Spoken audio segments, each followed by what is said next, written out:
जहाँ तक करप्शन का सवाल है, देश में पहले क्या आवाज उठती थी कि करप्शन तो हुआ, लेकिन उन्होंने किसी छेटे आदमी को सूली पर चढ़ा दिया। सामान्य रूप से मीडिया में भी चर्चा होती थी कि बड़े बड़े मगरमच्छ तो छूट जाते हैं, छोटे छोटे लोगों को आप पकड़ करके चीजें निपटा देते हो। फिर एक काले खंड ऐसा आया कि हमें पूछा जाता था 19 के पहले कि आप तो बड़ी बड़ी बातें करते थे, क्यों कदम नहीं उठाते हो, क्यों अरेस्ट नहीं करते हो, क्यों लोगों को ये नहीं करते। हम कहते भाई हमारा काम नहीं है, ये इंडिपेंडेंट एजेंसी कर रही है और हम बद इरादे से कुछ नहीं करेंगे। जो भी होगा हमारी सूचना यही है, जीरो टॉलरेंस।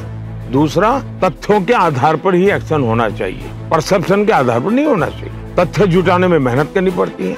अब अफसरों ने मेहनत भी की, अब मगरमच्छ पकड़े जाने लगे हैं तो हमें सवाल पूछा जा रहा है कि मगरमच्छों को क्यों पकड़ते हो। ये समझ में नहीं आता है। पहले आप ही कहते थे छोटों को पकड़ते हो, बड़े छूट जाते हैं। जब सिस्टम ईमानदारी से काम करने लगी, बड़े लोग पकड़े जाने लगे, तो अब आप चिल्लाने लगे हो।